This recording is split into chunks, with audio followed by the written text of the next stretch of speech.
Good evening. You're now with me, Lorenzo Isaac, for TVS Nightline, kicking off tonight's bulletin.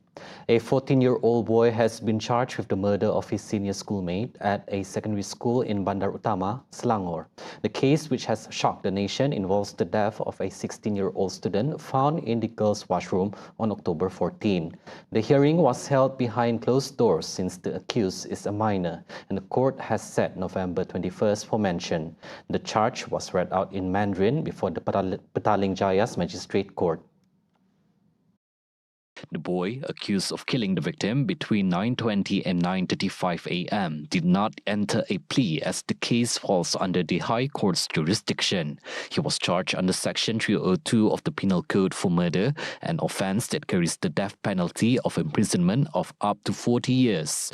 But under Section 97 in bracket 1 of the Child Act 2001, minors cannot be sentenced to death. If convicted, his punishment will instead be determined at the pleasure of the Yang di-Pertuan Agong or the Sultan of the respective state. Deputy Public Prosecutor Raja Zaizul Faridah Raja Zaharuddin represented the prosecution, while Anwar Izzat Zainal acted for the defense. Lawyer Kit Sun Fung, appearing as amicus curiae or friend of the court, said the defense had applied for a psychiatric evaluation under Section 342 of the Criminal Procedure Code. The court allowed the request, citing the boy's well-being and the need to assess his mental fitness to stand trial.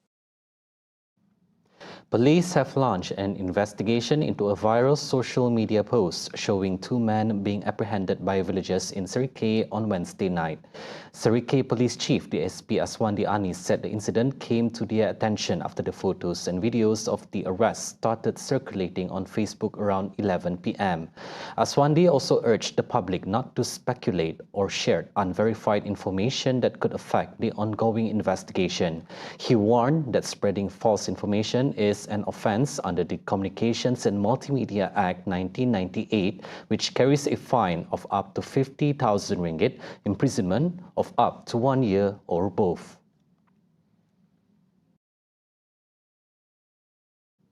15 suspected drug users, including a 55-year-old woman, have been arrested in a two-day anti-drug operation conducted by the National Anti-Drugs Agency, or AADK, in Cebu.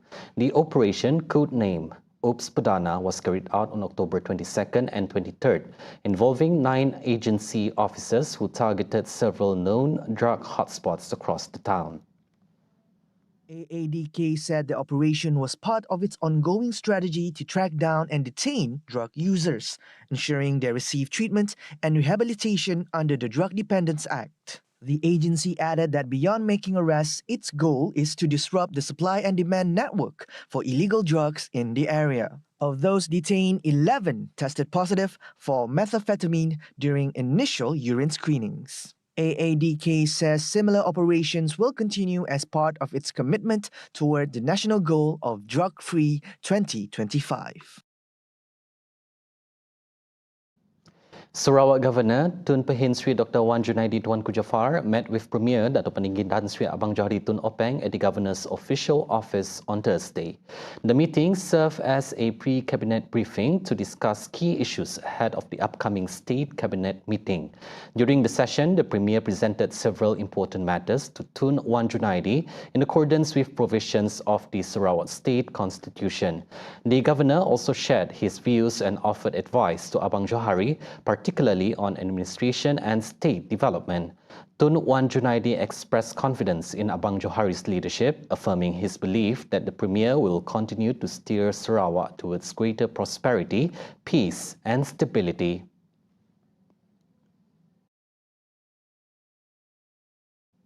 Sarawak is strengthening its green energy initiatives with new facilities to support hydrogen-powered public transport across the state.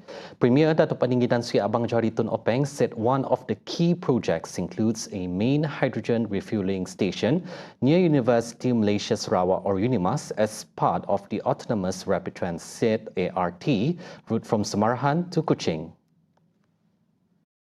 To our people, thus the program of ART is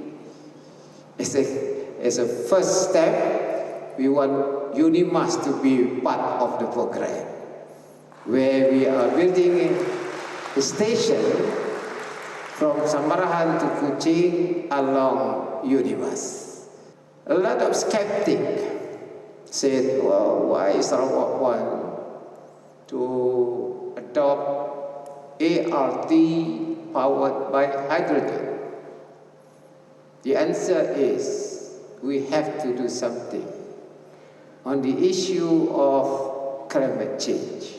To date, Sarawak has 2 flagship multi-fuel stations and 10 Petros multi-fuel stations fully operational statewide, including in Darohana, Daro, Kanongwit, Kuala Matu, Brook Drive in Cebu, Selangau, Tatau, Kapit, Sungai Asap and Jepak. 4 more flagship stations are planned in Seri Aman, Cebu, Bintulu and Miri, with construction of the Bintulu station along Jalan Sultan Iskandar set to begin in the second half of this year. 3 more multi-fuel stations are currently under construction, while over 40 new sites have been identified for future development. The government has strengthened its commitment to women's economic empowerment with the launch of the Wanita Maiwira Accelerator initiative, a key program aimed at increasing women's participation in future-oriented sectors under the Madani Economy Framework. Minister of Women, Family and Community Development, Dr. Sri Nancy Shukri, emphasized that the initiative positions women not just as beneficiaries, but as key drivers of the nation's economic growth. And in this vision, women are not just sitting on the sidelines. We are at the center of transformation. The government recognizes that when we empower women, we empower families, communities, and ultimately the nation. That is why, under Economy Madani, KPWKM continues to strengthen women's participation in the economy, entrepreneurship, and in leadership positions. Nancy emphasized that through the Madani Economy Framework and the 13th Malaysia Plan, the government aims to raise female labour force participation to 60% by addressing barriers like caregiving and unequal opportunities. She also highlighted the National Women's Policy 2025 to 2030 theme, Empowering Women, Strengthening the Nation, which commits to turning policy into lasting change. Meanwhile, Human Resources Minister Stephen Sim announced that Talentcorp will contribute up to 15 million ringgit in the first year through a co-investment model to accelerate women's development. He added that this initiative will create a balanced training and employment ecosystem aligned with industry needs, benefiting over 100,000 women and families nationwide by 2030. We have got a very clear target. Within this first year, by the end of next year, 2026, the Wanita Maiwira Accelerator will train at least 1,000 women with a target of 80% job placement within 6 months, engage 1,000 employers to implement flexible working arrangements and internships, and bring together over 200 partners under the My Mahir Future Skills Council to build an ecosystem that matches training with employment opportunities. All this so that by 2030, the accelerator will empower over 100,000 women and families all over Malaysia. A long-standing border conflict between Thailand and Cambodia may soon reach a peaceful conclusion. Prime Minister Datuk Seri Anwar Ibrahim announced that he and US President Donald Trump are expected to witness the signing of a border dispute resolution agreement between the 2 ASEAN neighbors within the next 2 days. The signing is scheduled to take place during the upcoming 47 ASEAN Summit in Kuala Lumpur later this month. Dan baru-baru ini Menteri Pertahanan Kemboja dan Thailand untuk memeterai syarat-syarat terperinci dan sekiranya disepakati dalam 1-2 hari ini, tanda tangan ini akan disaksikan oleh saya dan Presiden Donald Trump yang juga mendukung penyelesaian ini. The agreement aims to end decades of tension along the 817-kilometer border shared by Thailand and Cambodia, a region that has been a persistent flashpoint in their bilateral relations. Tensions most recently erupted on May 28th when a Cambodian soldier was killed in a clash near the disputed Pier Veer area, about 360 kilometers from Bangkok. Following the incident, both sides agreed to an unconditional ceasefire on July 28th after a meeting in Putrajaya chaired by Anwar, a move seen as a critical step toward peace. Anwar revealed this in response to a question from Dato Sri Amiruddin Shari, who asked him to highlight Malaysia's key achievement as this year's ASEAN chair. He also confirmed that all 11 ASEAN leaders, including Timor-Leste, will attend the summit, alongside representatives from major global economies and international organizations. Among the world leaders expected to attend are Australian Prime Minister Anthony Albanese, Chinese Premier Li Qiang, Japanese Prime Minister Sanae Takaichi, New Zealand Prime Minister Christopher Luxon, South Korean President Lee Jae-myung, Russian Prime Minister Alexei Overshuk, and US President Donald Trump. Other notable attendees include Brazilian President Luiz Inácio Lula da Silva, Canadian Prime Minister Mark Carney, European Union President Antonio Costa, and South African President Cyril Ramaphosa. Prime Minister Dato Sri Anwar Ibrahim is of the view that the caning should be reconsidered for reintroduction in schools but must be carried out under strict guidelines and limitations. He said the measure is crucial to address student disciplinary issues, provided it is implemented in a controlled and non-abusive manner. Setelah suarakan harus dikembalikan, tapi dengan syarat-syarat ketat, bukan public caning, ya. Rotan mungkin di tangan, bukan bagi kelonggaran sepenuhnya. Saya pernah jadi guru dan saya ingat puluhan anak-anak saya dah rotan, tapi di tangan, ya. Dan tentunya tidak terlalu sangat nampak penderaannya. He was responding to RSN Rayer Pakatan Harapan Jelutong, who asked whether the government would consider reinstating caning in schools. However, Anwar clarified that his stance represents his personal opinion and not the current government policy.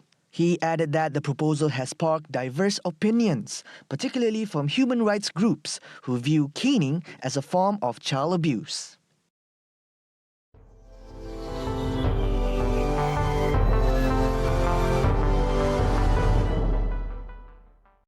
On to world news. Tensions are rising between Washington and Moscow after US President Donald Trump announced a new round of sanctions targeting Russia's oil industry. These sanctions hit energy giants Rosneft and Lukoil, causing global oil prices to climb and prompting India's Russia's biggest oil buyer to consider reducing imports. The Kremlin is furious. Former Russian President Dmitry Medvedev called the move an act of war, saying the US had fully embarked on a warpath with Russia. The sanctions comes as Trump met with NATO Secretary General Mark Rutte in the Oval Office, where he defended the decision. Yeah, it's a good question. Today is a very big day in terms of what we're doing. Look, these are tremendous sanctions. These are very big. Those are against their two big oil companies, and we hope that they won't be on for long. We hope that the war will be settled. We just answered having to do with the various forms of missiles and everything else that we're looking at, but we don't think that's going to be necessary. We would like to see them just take the line that has been formed over quite a long period of time and go and let's go home. Last week they had almost 8,000 soldiers killed. Many Russians were killed last week. Many Ukrainians were killed last week. We think it's ridiculous and would like to have it end. The European Union has also announced a new package of sanctions targeting Russia's shadow fleet of oil tankers and banning imports of liquefied natural gas. The White House says the measure aims to pressure President Vladimir Putin to negotiate an end to the war in Ukraine. Meanwhile, Moscow's foreign ministry slammed the sanctions as counterproductive, warning they could undermine future peace talks. Those were the updates on TVS Nightline. I'm Lorenzo Isaac. Thank you for watching and have a good night.